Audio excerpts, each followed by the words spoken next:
வணக்கம் மக்களே, இது உங்களுடைய இப்போ திரையின் பிக் பாஸ் ஸ்பெஷல். ஸோ இந்த ஒரு ஷோவில் நம்ம யாரை பற்றி பேச போகிறோம் அப்படின்னா, நேற்றே வந்து நம்ம வாட்டர்மெலன் ஸ்டார் பற்றி நிறையவே பேசிட்டோம்.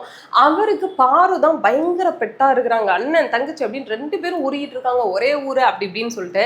ஆனால் இப்போ நம்ம அவரை பற்றி பேச போகிறது இல்லை. ஆனால் அவருக்கு ஒரு பெட்டு ஷேர் பண்ணுற ஒரு சூப்பரான ஒரு பார்ட்னர் இருக்காரு. அந்த பார்ட்னரை பற்றி தான் பேச போகிறோம். ஆமாங்க, வினோத் அப்படின்னு சொல்லிட்டு. வினோத் வந்து பயங்கரமாக பாட்டு பாடி எல்லாருமே என்டர்டெயின் பண்ணிட்டு இருக்காரு அப்படின்னு நினச்சிட்டு இருக்கும்போது இவங்க 2 பேத்துக்குள்ள ஒரு நட்பு உருவாகி இருக்கு. அது எந்த மாதிரி நட்புனா, அவங்க விரோதியானும் தெரியல, நண்பர்களானும் தெரியல, டே யாருடா நீங்க அப்படின்ற அளவுக்கு. ஸோ என்ன பண்றாங்க அப்படின்னா, யாரு என்ன பிரச்சனை பண்ணாலுமே வினோத் அப்படின்னு சொல்லி இவர் சொல்றாரு அப்படின்னு வினோத் ரொம்ப காண்டா இருக்கிறாரு. ஏன்னா கம்ருதீன் கூட ஒரு சண்டை வந்தப்பையுமே இவர் என்ன பண்றாரு அப்படின்னா, வினோத் அப்படின்னு சொல்லி கத்திட்டாரு அப்படின்னு. என் பேரை நீங்க ஏழை விடக்கூடாது, உன் மூளையிலேருந்து என் பேரை எடு அப்படி இப்படின்னு சொல்லி கண்ணா பின்னான்னு திட்ட ஆரம்பிச்சிட்டாரு. ஸோ ஒரு நாள் வந்துட்டு நைட் உட்காந்து பேசிட்டு இருக்காங்க வியானா, அப்புறம் வந்து நம்மளோட வாட்டர்மெலன் ஸ்டார் வினோத் 3 பேரும். வினோத் சொல்றாரு, இங்க பார், ஒழுங்கா எங்க டீம்ல இருக்கிறதுனா இல்லைன்னா நான் அந்த டீமுக்கு போயிடுறேன் அப்படின்னு கோவமா பேசும்போது, நீ அப்படிலாம் பேசாத, பாய மூடு, நீ எதுக்கு அதெல்லாம் சொல்ற அப்படின்னு டென்ஷன் ஆயிட்டாரு. என்னடா நல்லபடியா பேசுவீங்கன்னு பார்த்தா இப்படி சண்டை போடுறீங்க அப்படின்ற மாதிரி ஆயிடுச்சு. அவர் நல்ல விதமா தான் சொல்ல வந்தாரு, ஏயா சொந்த டீம்ல இருந்துட்டு எங்ககிட்டயே சண்டை போடுற அப்படின்னு. ஆனா அதையும் நம்ம வாட்டர்மெலன் ஸ்டார் நான் புரிஞ்சுக்கவே மாட்டேன் அப்படின்ற மாதிரி சண்டை போட ஆரம்பிச்சிட்டாரு. அதுக்கப்புறம் கடுப்பாய், நீ இன்னைக்கு எப்படி தூங்குறேன்னு பாக்குறேன், நீ கொரட்டையே விடக்கூடாது, கொரட்டை விட்டு நான் உனக்கு எழுப்பிட்டே இருப்பேன் அப்படின்னு சொல்லி கடுப்பாய் வெளில போயிட்டாரு.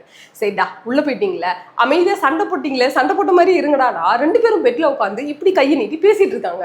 என்னடா பேசிட்டு இருக்காங்க அப்படின்னு பார்த்தா, வினோத் கிட்ட வந்து வாட்டர்மெலன் ஸ்டார் கையை நீட்டி எனக்கு ஆயில் பாரு அப்படின்னு சொன்னோன்னே அவர் ரொம்ப சீரியஸா எடுத்துட்டு, ஏமா யாராவது ஆயில் இருந்தா கையில ஊத்துங்கம்மா அப்படின்ட்டாரு. என்னடா இப்படி சட்டுன்னு கலாய்ச்சிட்டாரே அப்படின்ற மாதிரி இருந்துச்சு அதை பார்க்கும்போது. ஆனா அவர் ஆயில் ரேகை பாருன்னு ஏதோ சொல்லியிருப்பார் போல. என்னடா நடக்குது இது, காலைல ஃபுல்லா சண்டை போட்டுக்கிறீங்க, நைட்டு பார்த்தா வந்து கொஞ்சிக்கிறீங்க அப்படின்ற மாதிரி தான் இருந்துச்சு. ஸோ இது எந்த மாதிரி ரிலேஷன்ஷிப் அப்படின்னு எனக்கு தெரியல. ஸோ நீங்கள் இதெல்லாம் நோட்டீஸ் பண்ணீங்களா அப்படின்ற சொல்லுங்க. அதுக்கப்புறமாவது ஒழுங்கா தூங்குவாங்கன்னு பார்த்தா வாட்டர்மெலன் ஸ்டார் நல்லா கொரட்டை விட்டு நிம்மதியா தூங்கிட்டு இருந்தாப்ல. ஆனா இவர் இருக்காரே, போய் அவர் வாயை நோண்டிட்டு இருக்கிறாரு, என்னடா பண்றீங்க அப்படின்ற மாதிரி இருந்துச்சு. ஸோ எல்லா இடத்துலையும் வாட்டர்மெலன் ஸ்டார் வந்து ரொம்ப டென்ஷன் ஆகும் போதெல்லாம் வினோத் பேரை தான் சொல்றாரு.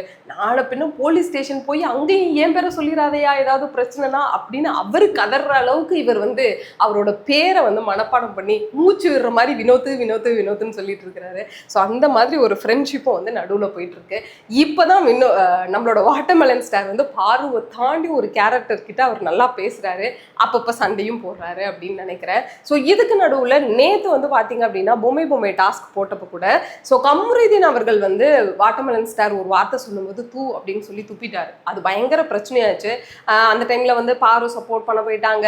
அதுக்கப்புறம் வந்து டீமே வந்து உடஞ்சு போச்சு, எஃப்ஜே உள்ளே போயிட்டாரு அப்படின்னு சொல்லி எக்கச்சக்கமான பிரச்சனைகள் போச்சு. ஆனால் எல்லாத்தையும் பிக் பாஸ் ஜாலியாக நின்று வேடிக்கை பார்க்குறாரு அப்படின்னு நினைக்கிறேன். அடிச்சுக்கோங்க எவ்வளோ முடியுமோ பண்ணுங்க அப்படின்ற அளவுக்கு. ஸோ இந்த வீக்கெண்டுக்கு அப்புறமாவே கொஞ்சம் ஸ்போர்ட்டிவாக கேம் வந்து மாறி இருக்கு அப்படின்னு சொல்லி நான் நினைக்கிறேன். ஸோ உங்களுக்கு எப்படி இருக்கு அப்படின்னு நீங்கள் மறக்காம கமெண்ட்ல சொல்லுங்க.